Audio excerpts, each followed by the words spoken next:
10 differences between men and women. These are not mine, I cut this out. Women gossip, but men keep abreast of current events. Women earn pin money, but men work in the black economy. Women get emotional, but men have nervous breakdowns. Women age, but men mature. Women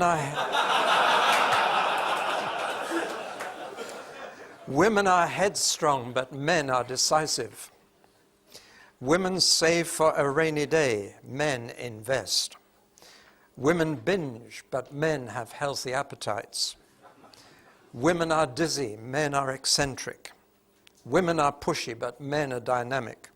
Women nag, but men make their point forcefully. I don't know who wrote that, but bad case of male chauvinism. My most amusing, I think, difference between men and women is this. If a man falls over a chair in the middle of a room, if a woman falls over a chair in the middle of a room, she says, "I just fell over a chair in the middle of the room." If a man falls over a chair in the middle of the room, he doesn't say that. He says, "Who put that chair in the middle of the room?" We are very egotistical and we don't like blaming ourselves. One word that sticks in a man's throat is the word sorry.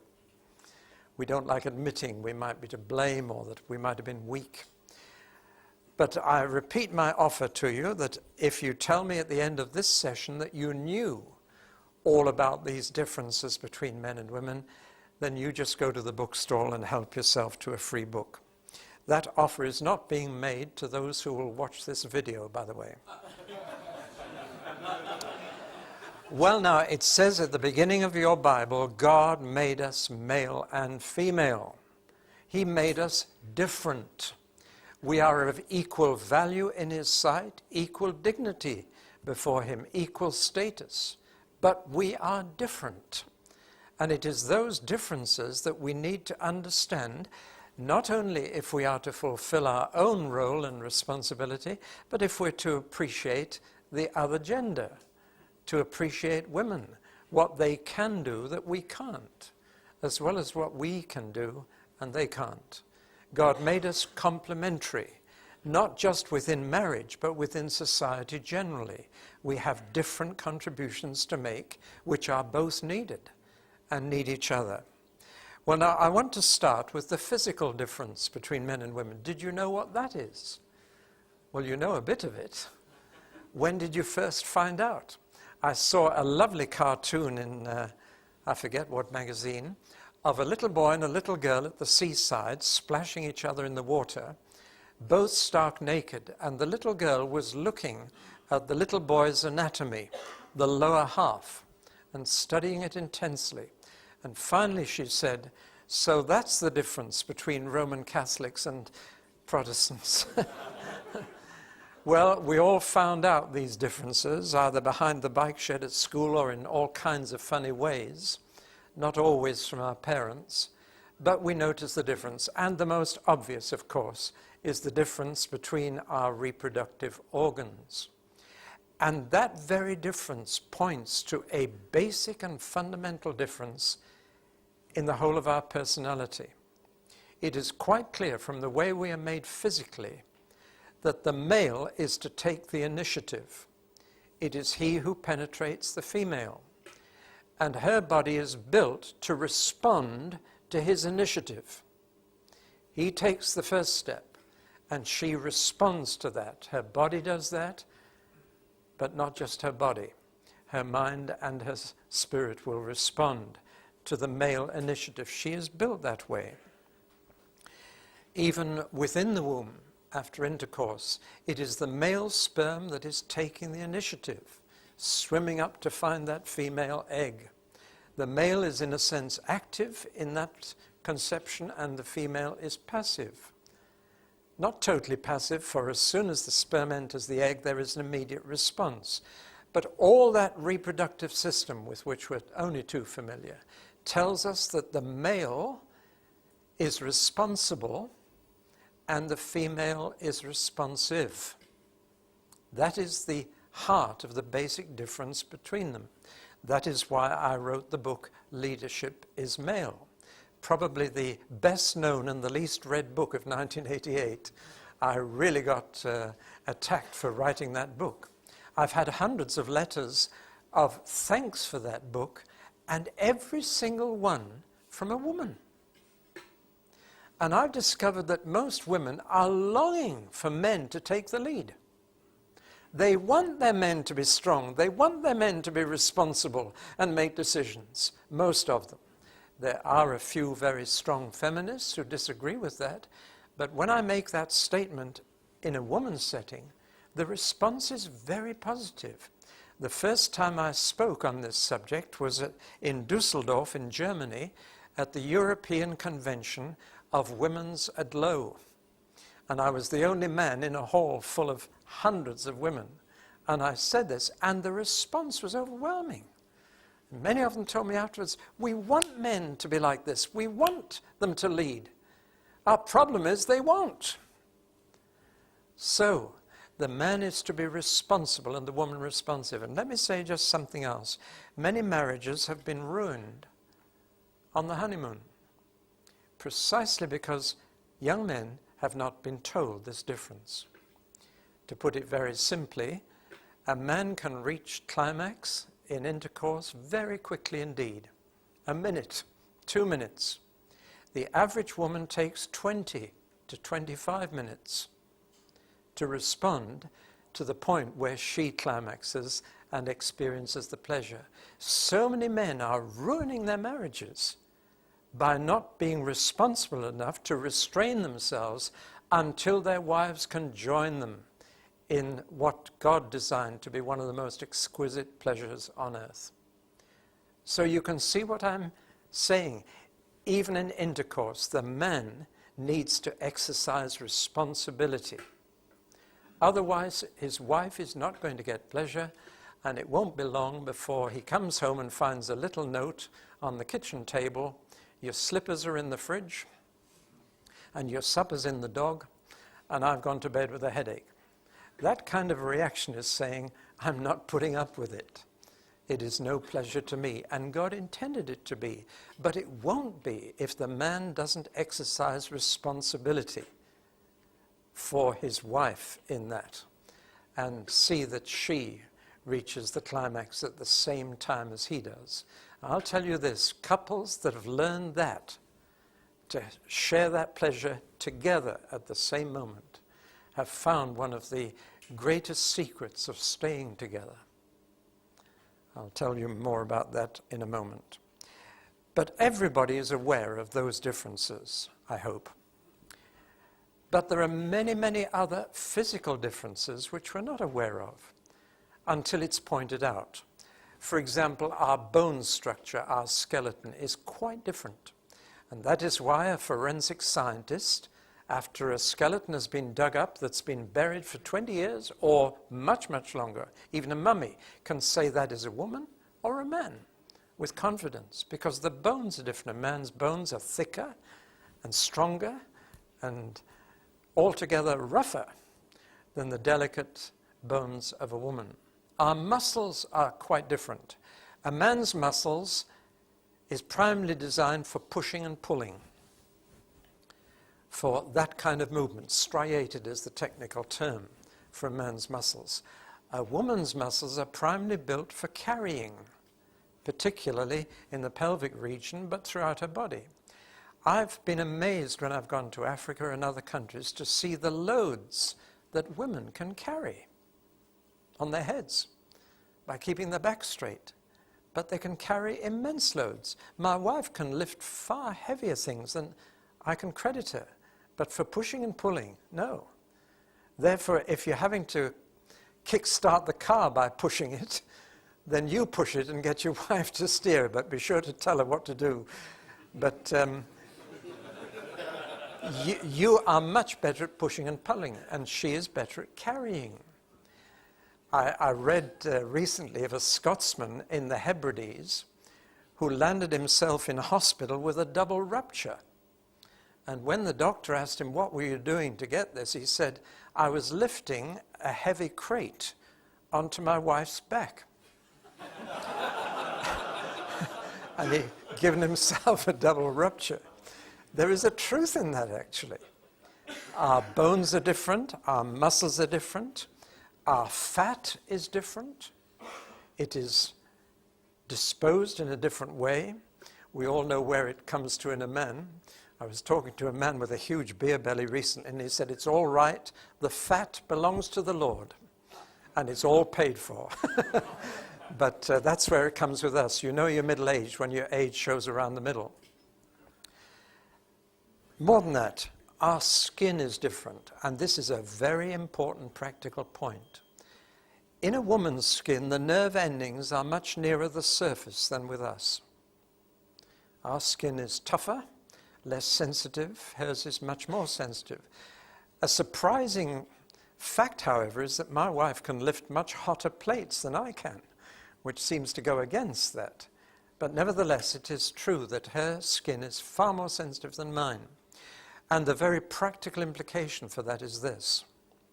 A man can get a sexual message only from the skin of certain parts of his body, not all over. But a woman can get a sexual message from any part of her skin. Touchy-touchy does far more to a woman than a man. And the practical implication of that is this. First, your wife needs to be touched. One of the ways you can prove that you love her is to touch her. And she gets the message. Many men don't do that. Keep their hands right off their wives. And they don't get the message. I want you to imagine a husband and wife, and the wife is saying, do you still love me? Of course I do. This is a romantic conversation, you understand. But you never say so. Shouldn't need to, after all these years. I've stayed with you, haven't I? This is how to develop a wife's arousal and get her to respond. But one touch, one hug, would have made that conversation unnecessary. However, in saying that your wife needs to be touched, it means being careful about touching other women. We have now entered a new phase of church life where there's an awful lot of huggy-kissy fellowship around. And we need to learn the difference between a kiss and a holy kiss. You know the difference? 2 minutes. And sometimes I stand around at the church door and watch the pastor. And I've noticed some pastors give hugs and lovely kisses to all the young, pretty wives, but the dear old age pensioners who've lost their looks, good handshake. You see, touching is important. Skin is much more sensitive in a woman. Our mortality is very different. We men are weak, the weaker sex at both ends of life. As babies, we are the weaker. As old men, we are the weaker. That's why there are more widows than widowers by far. If you want the figures, I've got them here. At conception, the figure of deaths is 150 male to 100 female. Conceptions that take place and then fail under a miscarried. At birth, the deaths are 106 males to 100 females. So even at birth, we're still the more liable to perish. It doesn't equalize till the age of 4. And then at the age of 4, the deaths of male and female are equal. At the other end of life, of course, it swings right back the other way and even further. And my average life expectancy is a good deal less than my wife's, as any insurance company will tell you. So we are weaker at both ends, but stronger in the middle. And that's a difference that is not environmental, it's purely biological. Let's talk about breasts for a moment. It may never have struck you, but it will now, that the human species is the only species where the female has full breasts when not feeding young. Now, if you know anything about other mammals, you'll know that their breasts swell out and fill up with milk when there's a youngster to be nourished. But there are women who have never had a baby and never will have a baby who have very full breasts. That makes our species unique. Now, what's the significance of that? For that, we have to turn to the Song of Solomon in the Bible, where in chapter 1, the young lady says about her young man, "My lover is nestling between my two breasts." My lover is, not my baby is, my lover is. And there it is in the Word of God. And I read one commentary on that book which said the two breasts symbolize the Old and the New Testament. And I thought, help! Well, that puts the man in the Apocrypha for a start. But I really developed a guilt complex. I thought, I must be a very carnal man. Because when I read that verse, I don't think about the Old and the New Testaments. I thought, should I confess this? I'm a very carnal man. But I was thrilled when I discovered that the Song of Solomon is not written in code. It's not an allegory. It's a simple analogy. That the love between a young man and a young woman is an analogy for the love we can have with the Lord. And that when the Lord says two breasts, he means two breasts. And when he says pomegranates, he means pomegranates. The Lord means what he says. And I was released. And there in the center of the Bible is this erotic love song. And it's got nothing about God, nothing about heaven, nothing about salvation. There's nothing spiritual in it at all. It's all about the love between a young man and a young woman. But it's God's way of saying, I made that. I intended that. And therefore, in the human species and the human species alone, breasts are not just for nourishing young. They are for the comfort of adults as well as the nourishment of babies. That's the origin of page 3, which was not God's intention. But nevertheless, human breasts in the female are not just for nourishing the young. They're for comfort and companionship with someone of the other sex within marriage. Well, now, blood is different, hormones are different, the nervous system is different, brains are different. I'm not going into all these differences now, but I want to pick up the brain thing and move on to the psychological differences, which are even more important for men to realize, especially within the close relationship of marriage. If you don't realize the differences of thinking and feeling, then you are liable to judge your wife by yourself and misunderstand quite deeply. And this becomes frustrating to a wife. Well, now let's look at these psychological differences. Our brain is in two hemispheres. There are two parts to it. I'm sure you've seen pictures of a brain clearly in two lobes. And men use one side primarily and women use the other. There is a move today to persuade us each to use the other side more. For example, art classes, drawing with the other side of the brain, is a course that my wife recently took. It was fascinating that she had to struggle to use the other side of her brain to draw, the side that a man would normally use for perspective in 3 dimensions, but which she wouldn't. A man on the whole trusts his intellect much more than a woman, whereas she will trust her intuition. And they again are different sides of the brain. Let's take one of the most obvious differences. Language is on the woman's side of the brain. Linguistics are much easier for a woman than a man. Or to put it very simply, a man will find it far more difficult to put his thoughts and feelings into words than his wife will. A wife can immediately talk about her innermost tensions, feelings, thoughts, pour it out. A man is almost tongue-tied when asked, what's your greatest fear? What's your biggest temptation? And he will not know how to put it. And this has a profound effect, that she finds it easier to communicate with him than he does with her. And probably the breakdown of communication is responsible for more breakups in marriage than almost anything else. But it affects church life too. When you have an open time of prayer in your church, who prays first, a man or a woman? Who prays most, the men or the women? You check it out next time.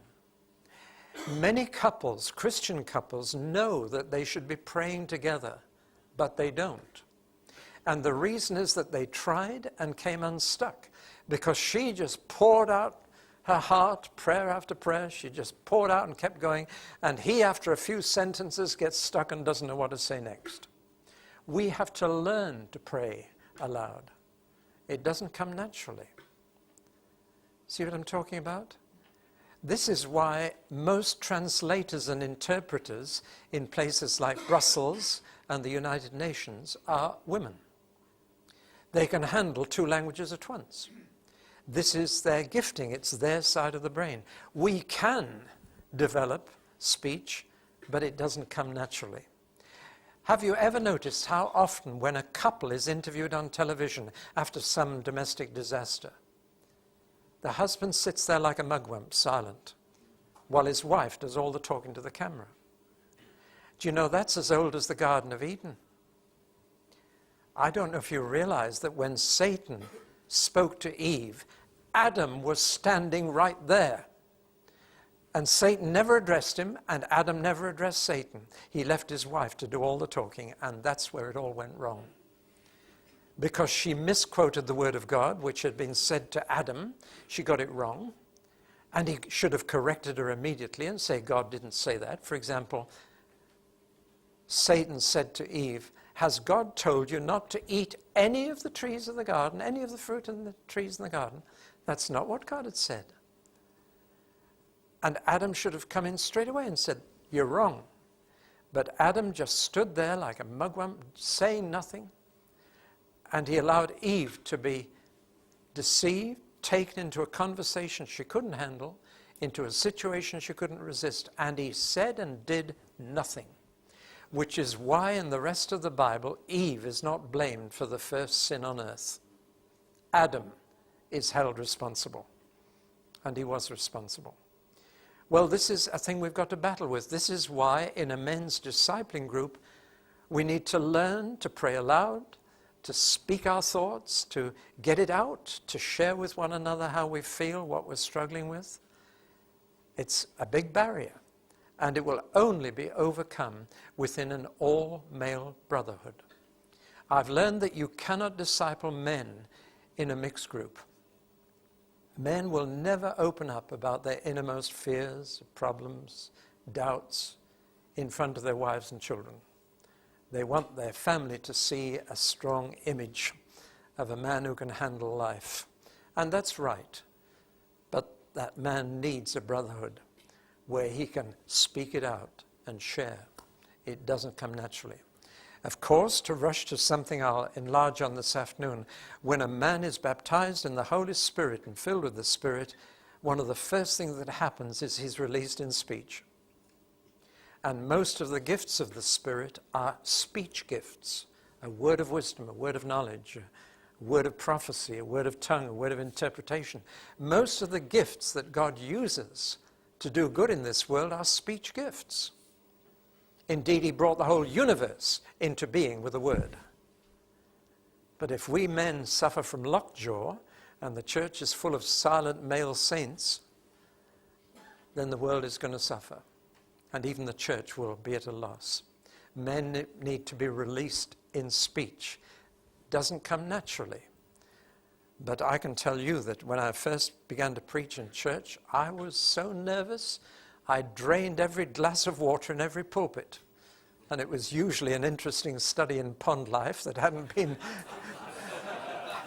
been renewed for months. But I would drain those, I would choke. Pharaoh's plague of frogs attacked my throat every time I got up. I had diarrhea for days before. You may not believe that. I still do, from time to time, suffer from nerves. And last thing I'd rather do would get up in front of a bunch like you and talk. But Yeah, I've had to learn to use the other side of the brain that the Spirit has enabled me to do. Let's look at some of the other simple differences. A man can think in abstract terms. A woman thinks in terms of the concrete. A man thinks about the theory. She is very practical. She will say, well, how does it work out? She thinks in pragmatic terms. A man can talk about things endlessly. At the same time, his wife will be talking about people. A bunch of men at one end of the room will be talking about motorbikes or the football. A bunch of women at the other are talking about the men at the other end of the room. Their interest is in people. I meant to include in my first talk a little bit about Australia. Let me return to that. I was a bit lost about the timing earlier this morning, so missed out some things. When I went to Australia, I thought I was going to a man's world. One of my heroes when I was a boy was Chips Rafferty. Does that mean anything to anybody here? Put your hand up, comfort me. Oh boy, you're much older than you look. But he was my ideal of a man as he drove the cattle right across Australia away from the Japs. With corks round his hat and Foster's lager in both hands, he was a man. How many of you know Crocodile Dundee? All right. Well, now, Chips Rafferty was the Crocodile Dundee of my day. And so I thought I was going to a man's country. And I made an astonishing discovery. In Australia, the men are only men when they're among men. That's in the bar or wherever, the football, they are men among men. But when they get among women, they turn into mice. And when my wife was with me and we went to a social event, within 5 minutes, all the men were at that end of the room and the women at that end. They never met again. She couldn't cope with that at all.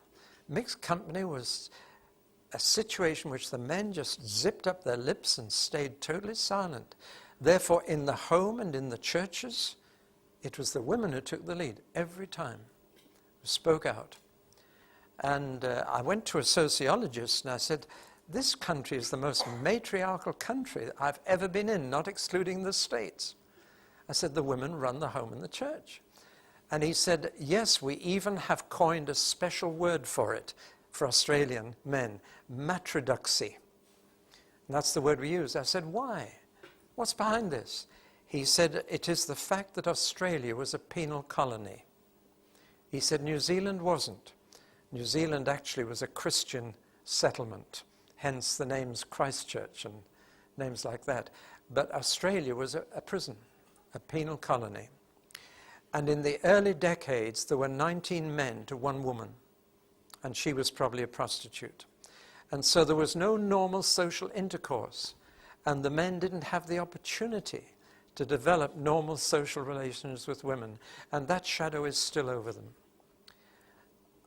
When I the previous last visit, I said, please make all the meetings men only. I have a burden for the men of Australia. And when I got off the jumbo jet, the man who'd arranged it said, I'm very sorry, David, but only one meeting in each place is for men. I said, but why? I didn't say that as a personal preference. I said, I believe God gave me the burden to come to Australia for the men. And he said, well, the women wouldn't wear it. So I said, okay. And then the first place I went to, which will be nameless, men's meeting the first night, 1,000 men. We had a great time. Next night, mixed. As soon as it was over, a lady came up to me afterwards. She said, Mr. Pawson, I have some questions about what you said last night. I said, but you weren't here last night. No, but I've got some questions about what you said. I said, but how do you know what I said last night?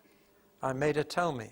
When her husband got home, this may happen to some of you later today, when her husband got home, she pinned him up against the kitchen wall and said, what did he tell you? And she demanded everything. He had to spill the beans before he got his beans on toast. It was, that was it. Well, we dealt with her, and then another large lady came forward with a small man a yard behind her. And she said, my husband has a question about what you said last night. And I thought, what is happening? And I said, is that your husband Behind you. Yes, and this is his question. And I literally pushed her out of the way, and I pulled him forward by the lapel, and I said, you can ask me yourself, what's your question? And he said, can a woman be an elder in the church? I said, why is she? I said, is she an elder at home as well? And his eyeballs rolled like a jackpot machine, you know. Now, you've laughed at him, but I tell you, there are so many marriages in church here like that. You see, that man had married his mother. I don't mean his physical mother. I mean, when he'd left home and left his own mother, he looked for a wife who would be his mother, a substitute mother. And in fact, had she been talking about her son like that, I wouldn't have even thought it out of the way, would you? If he'd been her little boy and she'd come and said, my boy has a question about what you said, would you have thought that was funny? No. And it told me that their marriage, what it was like, that she was his mother. And he probably wanted it that way at first, but was now finding that that's not what makes a good marriage. Now, it's nice to be mothered when you're sick or tired, but if that's the whole of the relationships, it's not a Christian marriage. She's your wife, not your mother. And that's why one of the hardest things you can say to your wife is, you don't make Yorkshire pudding like my mother used to. You're making a comparison between her and mother, which is not the right comparison. Well, where did I get onto this? It is learning the difference between men and women and learning about our roles and responsibilities. Let's take a few other differences. In music, men compose and women arrange. You'll find that men do most of the composing of music, though they've been free, women have been free for centuries to write music, but it's men who do it. But the women are good at arranging music once it's been composed. Or take mathematics. Men find mathematics comparatively easy.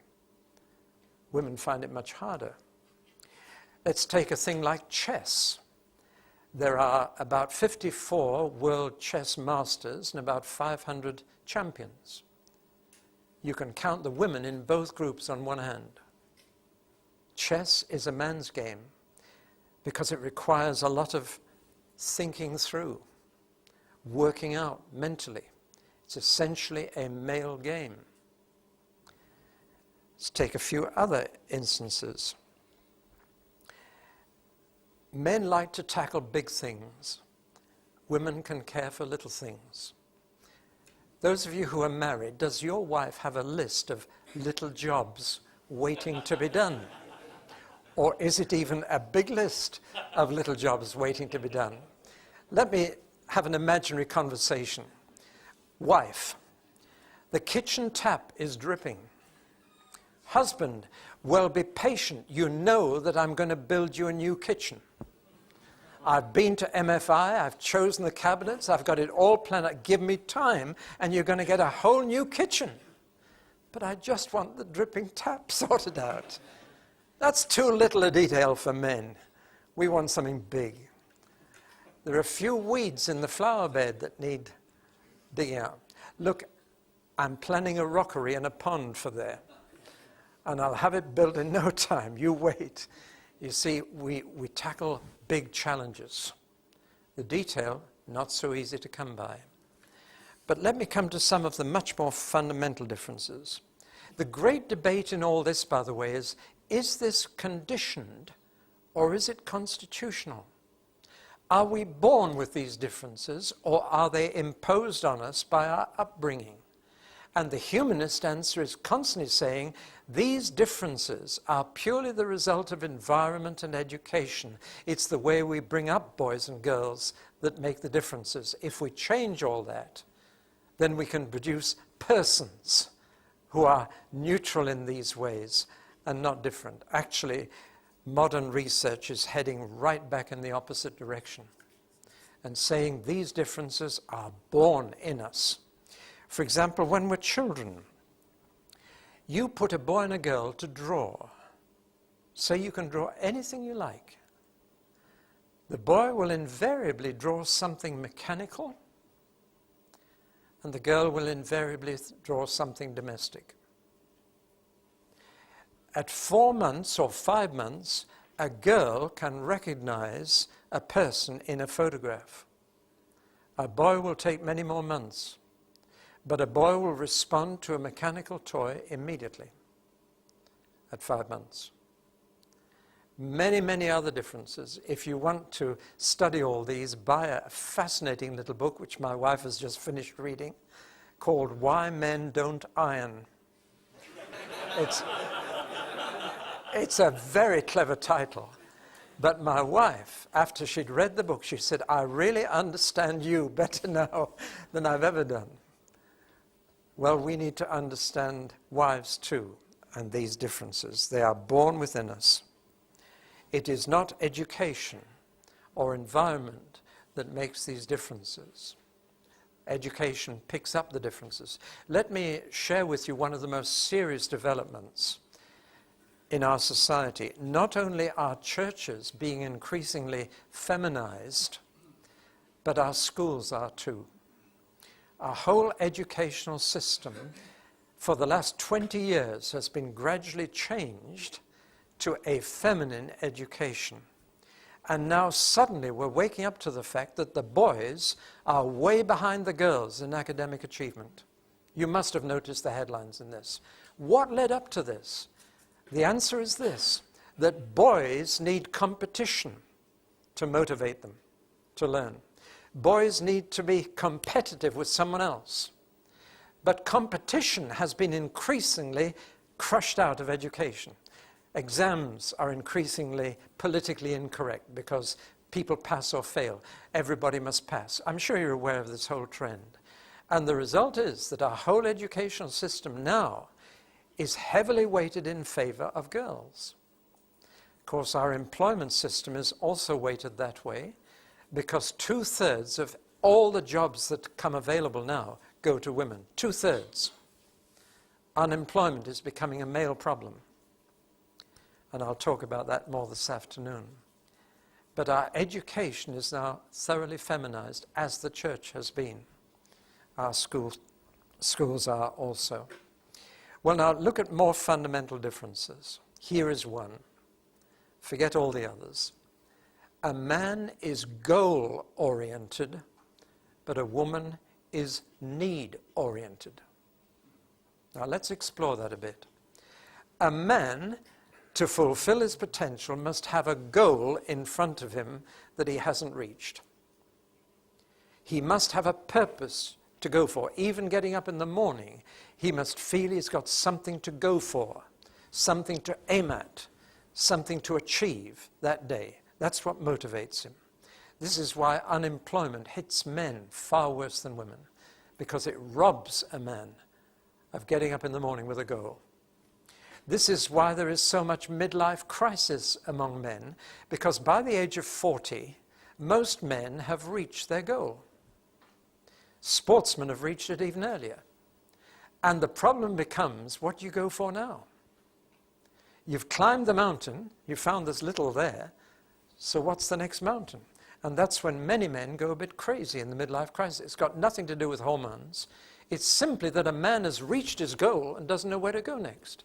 And so suddenly he heads off into the blue to sail around the world. He trades in the wife for a later model, and he starts driving a sports car again, and he's looking for a new goal. And men in their 40s often have this crisis because most men have got as high up the ladder as they're going to get by 40. And now they're faced with 20 years more stuck at that level. Am I touching a nerve here? But you know this happens. And men need a goal to go for. They need a future that they haven't reached, but that they're going to. What an advantage it is to be a Christian. Because you will have a goal to reach for to your dying breath. Many men who retire are dead 2 or 3 years later because they no longer have a goal. They no longer have a purpose. We must have a goal, something to aim for, however small or however remote. We are goal-oriented. That means that men live for the future. You getting hold of this? We live for something on ahead, not the now. We live for the then. And we've got to have something in the then that keeps us going to reach it. And we set ourselves all kind of goals, political, commercial, financial, status, but we go for it. And that's what keeps men going. Now, women don't need that at all. And we shouldn't expect them to. Women are need-oriented. And they are most fulfilled when they're meeting an immediate need. Even just saying in a crisis, I'll put the kettle on, does something for a woman. It helps her to cope with the crisis. A man will stand there and think of the consequences of all this and what this is all going to mean. Whereas she says, what can I do now to meet this need? And unemployed women can usually find needs that they can still meet, even on a voluntary basis without being paid. But men without the goal are lost. They feel they're on the rubbish heap, that they're of no value, that society doesn't value them. Whether they're paid a dole adequate or not is beside the point. They've been robbed of their fundamental reason for existence. But women are need-oriented. Therefore, women live in the present. They tend not to think ahead too much. They think about the now and what is needed here and now. To illustrate this in a humorous way, and this is the only criticism of my wife you will hear today, it is when we go into unknown territory in the car and I drive and she navigates. Am I touching a chord? I sense it immediately. And she responds to the immediate situation while I think ahead. And often if I have time, I did this morning, I get a road atlas out and I trace my journey and all the numbers of the roads, and I know when I should be looking for the 429 and the A2. I did get lost, not realizing the chart I had was not to scale. And I didn't think the research center was so far out of Sittingbourne, but anyway, I got here finally. But I'd been thinking ahead all the time.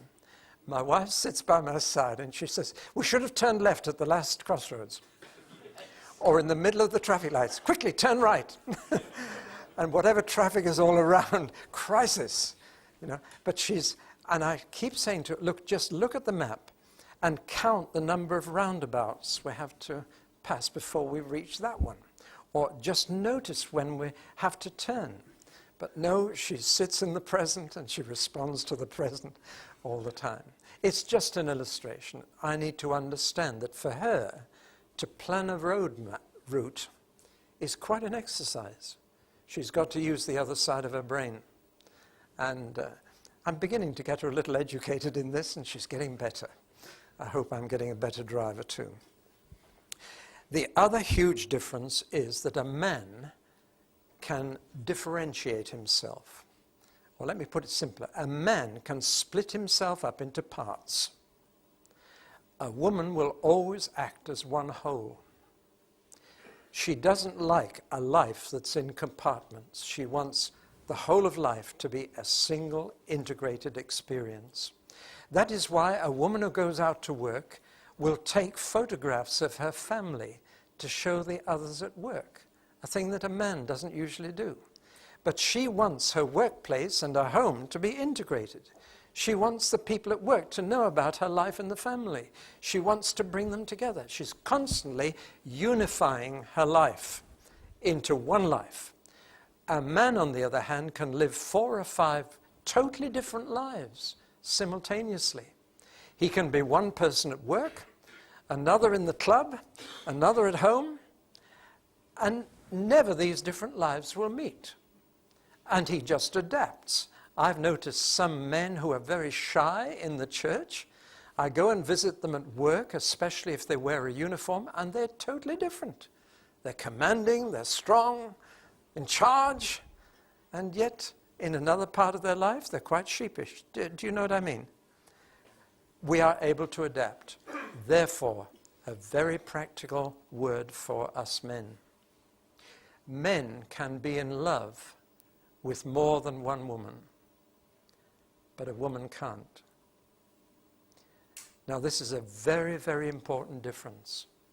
And it means that we men have temptations that women don't. A man can quite easily cope with 3 different women in his life and having an entirely different relationship with each one. He can have a wife at home to be his domestic woman.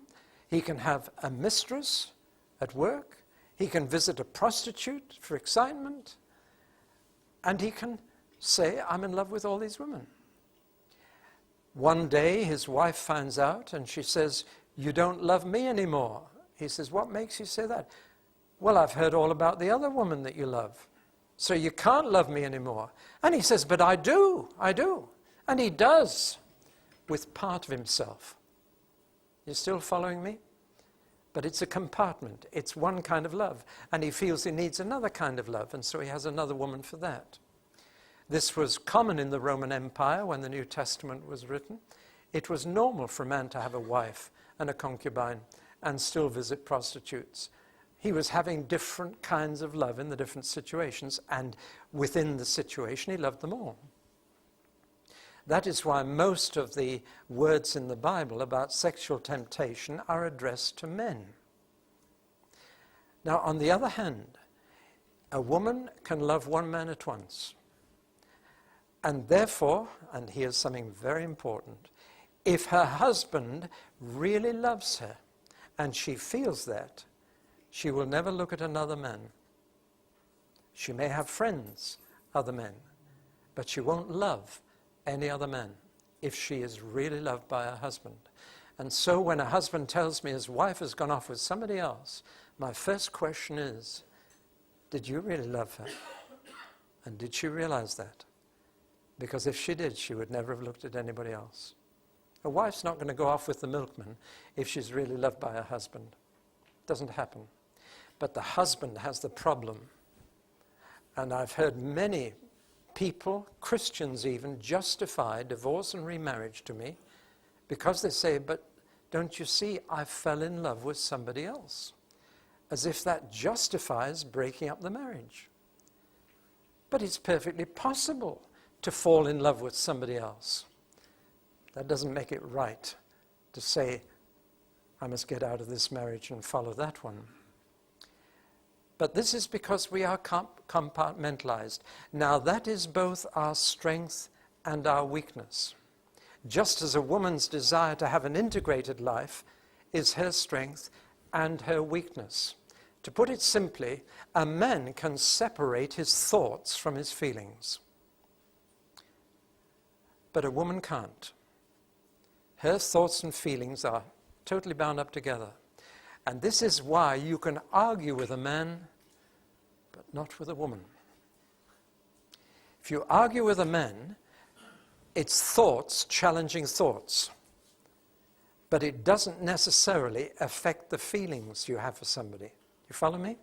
If you go to the House of Commons, since it was televised, I've been embarrassed by the way they slang each other across the House. Haven't you? I mean, it's dreadful. And there the green carpet has 2 red strips in it, 2 sword lengths apart, and they mustn't put a toe over so they don't come to blows.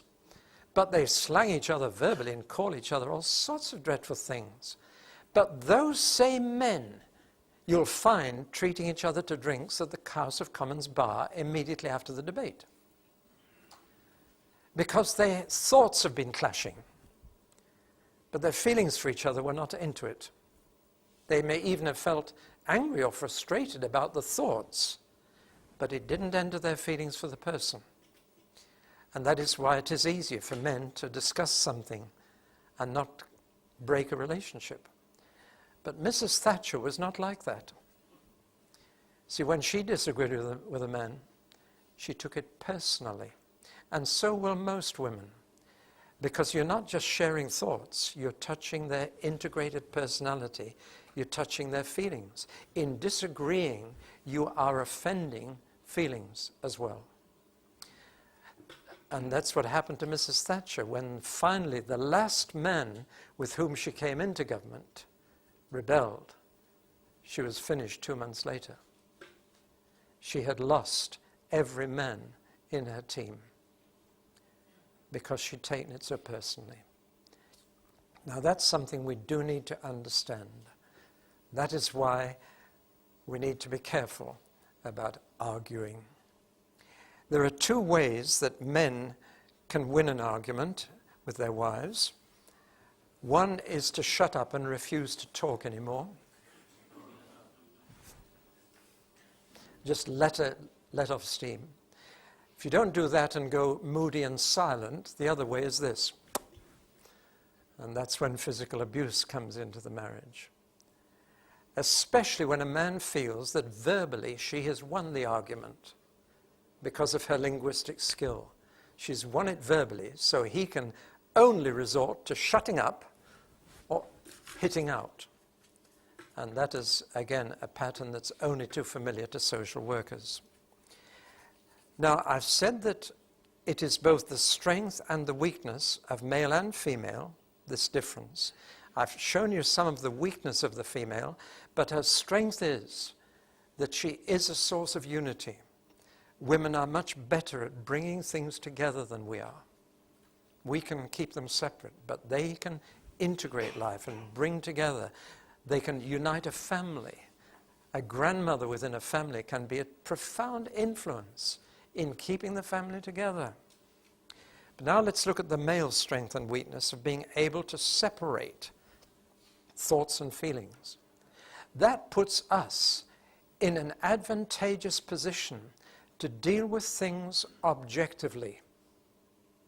Whereas the woman is going to handle it subjectively, how she feels is going to be a major part of her decision.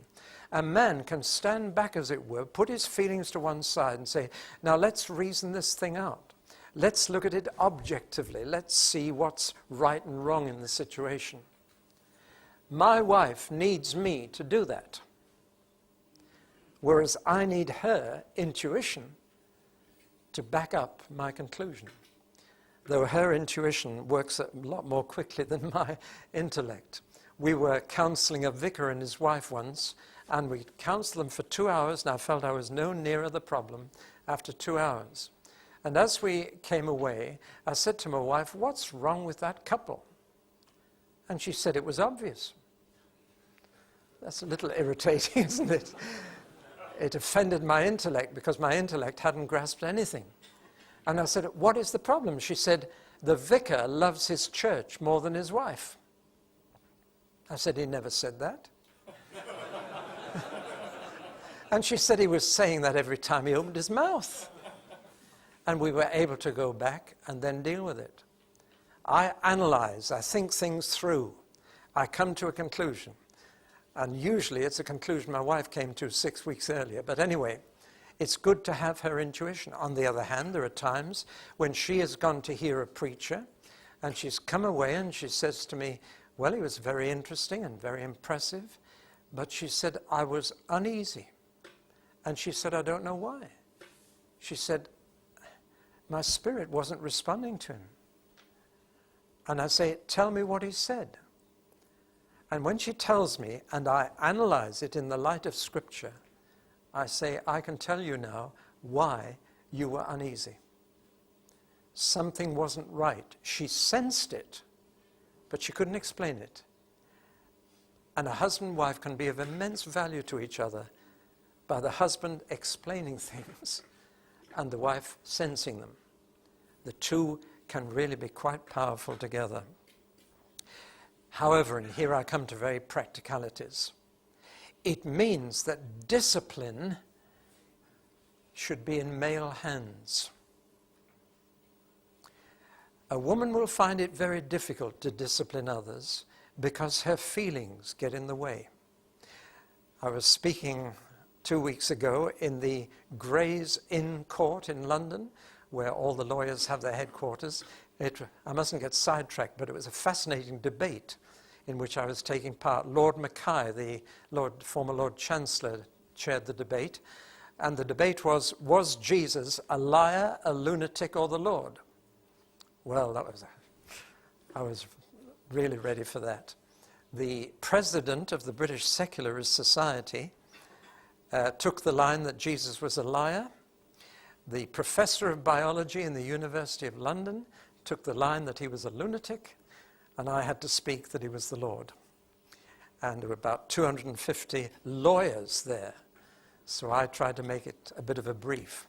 You may be interested in the voting at the end of the debate. It was 5% in favor of liar or lunatic, 15% abstained, but 80% said he must be the Lord, which was fascinating. But there it is. It's just leading up to a story that's going round the lawyers. And the story is that a woman was accused of murdering her husband. And all the evidence, eyewitnesses, circumstantial evidence, it was all pointing to her guilt. But the jury could not come to a unanimous verdict. And so the judge went for a majority verdict, and they produced an 11-1 guilty of murder. The 11 were men, the one was a woman. And when she was asked, why did you not vote? She was so obviously guilty of murdering her husband. The woman juror replies, well, I was so sorry for her because she's a widow. Now that may sound thoroughly illogical to you, but it's a woman's feelings getting into her decision. You with me? And the joke has a bit of truth in it. Now that means that men must take responsibility for discipline, because discipline means setting aside your personal feelings and asking whether punishment is deserved or not. And a wife is right to say to a child who's misbehaved, wait till your father gets home. And he must come home and take that responsibility of deciding whether that child should be punished or not. This is why it is so difficult for single mothers to bring up children properly. They either veer to becoming too soft and letting the children have their own way and everything, or to make up for the husband, they become too strict and too domineering. And either way, I've noticed that most single mothers go to one extreme or the other. They find it very difficult to be objective about punishment. Now comes the rub for the church. The missing dimension of the church today in England is discipline. It is hardly ever exercised in church. And in churches that are led by women or have a woman vicar, it is never exercised, because a woman finds it so difficult to confront a person with what is wrong and punish it if necessary. We're told in the New Testament that we are not to judge people outside the church. When will Christians learn that? We are not to judge immorality outside the church. That is not our business. But we are to judge it inside the church. But the church has got very good at condemning it outside and overlooking it inside, because that requires male objectivity. That is why I believe the elders in a church ought to be men. Where they are mixed, or even more where they are the majority of women, as is now the case in the Church of Scotland, who have more women elders than men now, then discipline goes out of the window. It is a man's job to discern wrong and deal with it and apply discipline. Now, discipline is part of the New Testament church picture. There's no question about that. There are various steps that the church needs to take when a member is misbehaving and bringing the gospel into disrepute. Step number 1 is to go privately to that person and say, you're doing wrong. You're letting the side down. You're bringing disgrace on the church and an offense to the gospel that you shouldn't have. Because the world is very quick to spot faults in Christians, believe me. They really are, quicker than we are. He calls himself a Christian, and yet if you study his business accounts, you'll find something rather different. The world is very quick to judge us. It's one of the ways God keeps us on the straight and narrow. He lets the world see when we're not. The second step is if the person doesn't listen to a private rebuke and repent and put it right, then you take witnesses with you. And out of the mouth of 2 or 3 witnesses, the person is told. If he still won't listen, third step, you tell it to the church, the whole church. And the whole membership must face the person. And if still that person takes no notice, then you have no option but to put them out of fellowship, to excommunicate. Now, Jesus told us to do this, but where is it being done in this country? And there's a final step, which is the hardest of all, and I have been involved in just 1 or 2 situations of this kind, where if still even being put out of fellowship has no effect on a Christian who's misbehaving, you have one last thing that you can do, one last sanction. And that sanction is to deliver them to Satan, which actually means in practice that you are putting them physically in the hands of the devil so that he can do something to their body that will bring them to their senses. It's the last resort of church discipline, but it is saying then Satan must have freedom to bring you sickness or even death, if that will save you on the day of judgment. You're doing it to save them, to redeem them, to get them back on course. Now, all that requires courage and conviction. It is not easy to confront people. Nevertheless, it is part of the picture of the church which we have in the New Testament. And I've found that women find it very, very difficult to do that. Their feelings get in the way. Can I bring it down to brass tacks? I've written a book on hell. It was one of the most difficult books that I've had to write. But I've felt suddenly about 7 or 8 years ago that there was a widespread turning away from the belief in hell. Set off, I'm afraid, by probably the leading evangelical Christian in this country, John Stott, who admitted quite openly in print that he couldn't accept hell as eternal torment.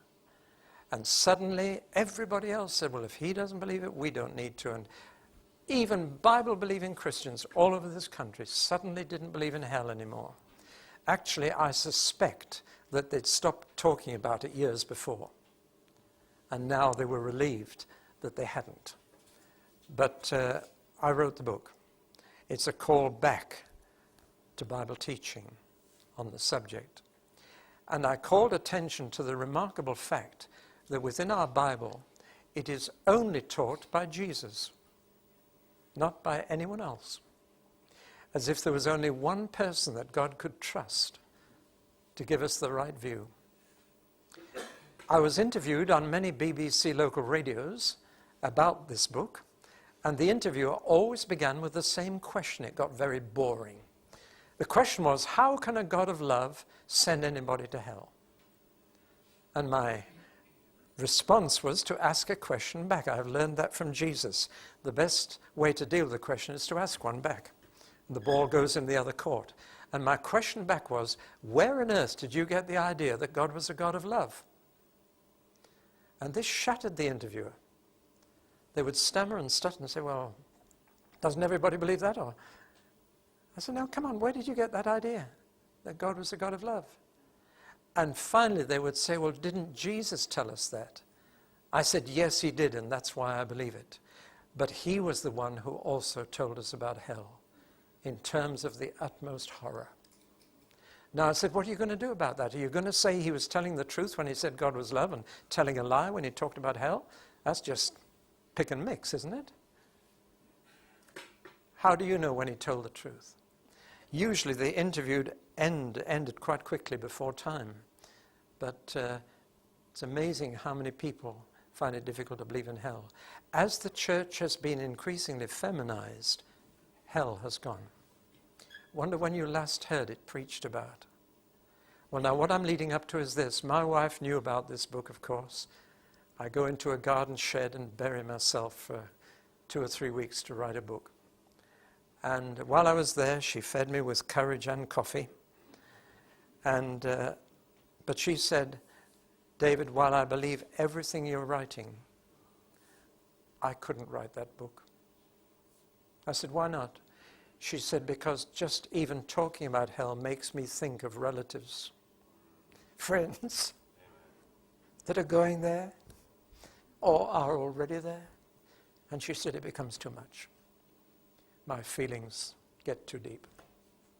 I can understand that, because I had to weep over people, but I had to write the book.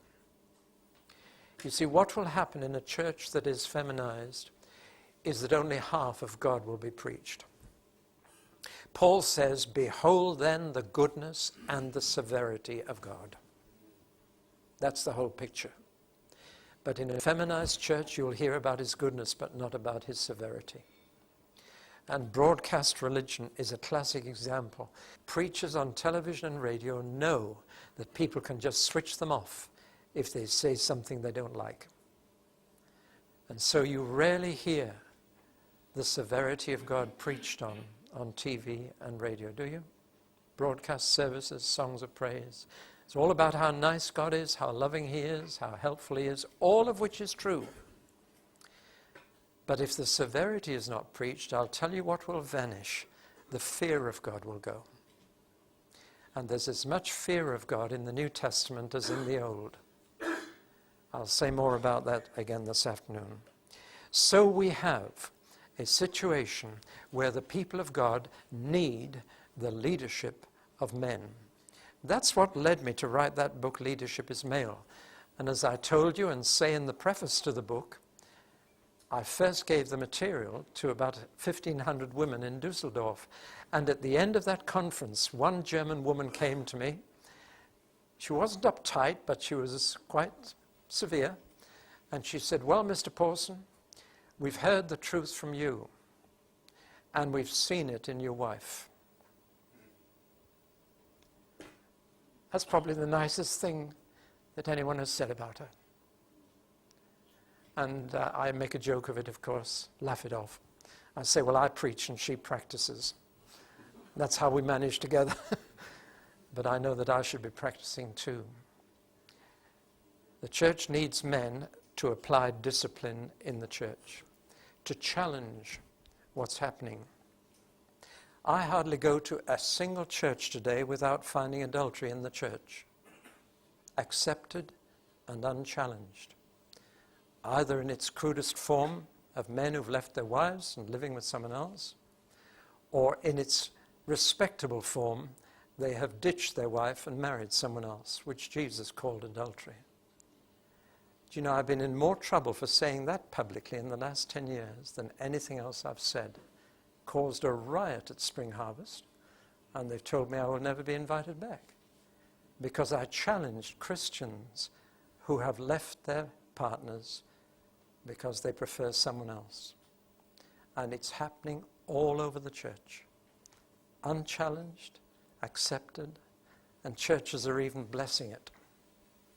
Well, I throw that out. I'm writing a book on it because, again, the Lord has given me a huge burden about it. I'm aware that it's a most sensitive and emotive thing to say, because there are always people in your congregation who are profoundly affected. And most preachers seem to be intimidated to the point where they dare not quote what Jesus said about that issue. But there it is. Men are needed who have the courage. Where are the Mr. Whitehouses? Hear me? Where are the men who will rise up in anger within the church and say that bishop ought not to be a bishop if he doesn't believe in the virgin birth or the bodily resurrection? But we let it go by. That brings me to the second area in church life where men are needed. And I've already hinted at it. The area of doctrine. The area of what we believe, not just how we behave. Discipline is needed in the area of behavior. But in the area of doctrine, I've mentioned the subject of hell and the severity of God. It takes men to preach that. I've been preaching on hell quite a lot recently because nobody else seems to be. It is a costly subject to teach. And yet the response I've had is this, letter after letter saying, this has restored to me the fear of the Lord. Now I find that people who don't believe in hell don't fear the Lord. It seems to go together. It is basically a neglect of the fact that God is our judge. And so I turned to my Bible to write this book, Leadership as Male. And in one Christian bookshop, it was sold in a plain brown paper bag from under the counter. As if it was pornographic or something. All the negative reaction I've had has been from people who didn't read it, who just assumed from the title that I was an old-fashioned chauvinist pig. But those who read it came to a different view. This doesn't put women down at all. It puts men face to face with their responsibility. When we look through the Bible, it is men who have the responsibility, not the right, but the responsibility to lead. Right from the beginning, Genesis 2 says three things about Adam and Eve. It says Eve was made after Adam, Eve was made from Adam, and Eve was made for Adam. And every one of those three things is quoted in the New Testament, talking about relationships between Christian men and women. That she was made after Adam means that he was the firstborn and therefore responsible for her. And yet when God challenged him about what happened and challenged him first, Adam, what have you been up to? Adam shifted the blame. He passed the buck. He said, it was that woman you gave me. He's blaming her and him. It's an incredible statement. It's like the man saying, who left that chair in the middle of the room? It's always somebody else who's responsible for our mistakes. And so right from the beginning, when Adam should have led, Satan, I believe, knew what he was doing when he appealed to Eve as the head of the house. And he got her to make the decision, and her to take the lead, and her to take the fruit, and then give it to her husband, and he just took it. Satan had reversed the order of men and women, and he's still trying to do the same. He's doing it in quite incredible ways. Let me tell you just one way. A man came to me in Australia, greatly troubled. He said, David, I've been listening to you. He said, I agree with what you're basically saying. He said, I want to be the head of my house. He said, it's not that I want to be dictator, but I want to be leader. And I said, why aren't you? He said, my wife won't let me. And I said, what hold has she got on you? I said, I think I know. I said, have you given your manhood to another woman outside your marriage? And he said, yes. I said, then that's why she's got a hold of you. He said, what do you mean? Well, I said, you gave your manhood to someone else. That's put guilt in your conscience. He said, it was only the once. He said, you've probably heard the story many times over. He said, I was working late at the office, very attractive secretary. I met her at the coffee machine. We were the only two in the building.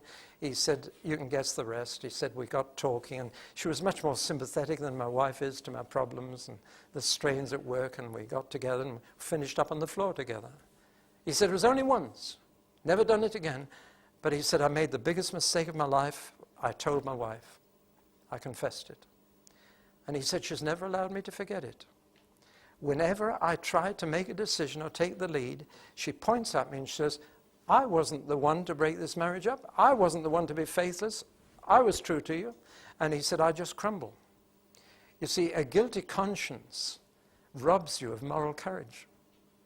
You can't stand up for what is right when you've got something wrong like that in your conscience. And I had to persuade him very strongly that when God forgives, he forgets. It's so important that. God doesn't hold a thing against you. He forgets it. And one day when you face God and you say, God, now that I face you and I think of that, I'm so ashamed, I'm so sorry. God will say, you did what? I don't remember that. Isn't that amazing? I don't remember it. Your sins I will remember no more. That's forgiveness. One night I was preaching in church, and when everybody had gone home, there was a little old lady sitting in the front pew, weeping her heart out. I sat by her and put my arm around her and said, "What's the matter?" She said, 30 years ago, I did the most terrible thing. And she said, if my family knew about it, they'd never talk to me again. If my friends knew, that I'd have no friends. But she said, for 30 years, I've asked God to forgive me, and he never has. I said, you poor soul. He doesn't know what you're talking about. What do you mean? I said, the first time you asked for his forgiveness, he forgave you and he forgot about it. He can't remember it. She said, you can't mean that. I took her through text after text, which says that when God forgives, he forgets. I said, your problem is you can't forgive yourself because you can't forget. And you can't forgive yourself because you can't forget it. It's difficult enough to forgive someone else because you can't forget what they did. But God controls his memory, and he can wipe it clean. That's real forgiveness. When the old lady realized the truth of it, she got up and she danced around the whole church. She was leaping for joy. Lady in her late 70s or early 80s, dancing. That's the kind of dancing I like to see in church. It's not the charismatic two-step. It's something much, much more real. And she was dancing for joy at the release. But this man wasn't, you see. And his wife kept throwing it in his face. As soon as she did, he went silent. He couldn't say anything. He was intimidated by his own guilt. Once I'd persuaded him that God didn't hold it against him, and that he could go home and say to his wife, my God has forgotten what I did, and you must too. And he did. And it restored his authority in the home, restored the marriage to a proper Christian pattern. But you see, one of the things that unfaithfulness in marriage, or even fornication before marriage, can do is rob you of your moral authority within a marriage. Many men need to have that dealt with so that they can be free in their conscience to tell the family what is right and wrong, knowing that the family can't hold against them what they've done. Because all of us have done wrong and all of us have sinned, but it needs forgiving and being dealt with so that we're free to lead in home and church. Well, now, in the Bible, not only at the beginning, Adam was held responsible for what happened in the garden. From then on, leadership was male all the way through. Israel was led by a series of leaders in three categories. First by prophets, from Moses to Samuel. Then by kings, from Saul to Zedekiah.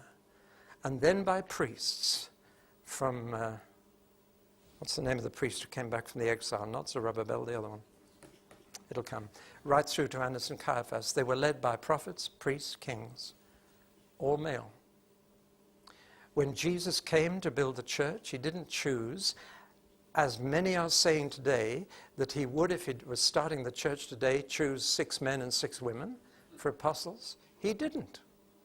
And that was not because he was, as people say, a child of his time, that he had to accommodate himself to the culture of the day. My Jesus never did that. He challenged his enemies about that. He said, do I fear God or men? Who do I try and please? And they were silent because he knew that he would go right against any tradition, any cultural custom that was not in line with the will of God. But he chose 12 men.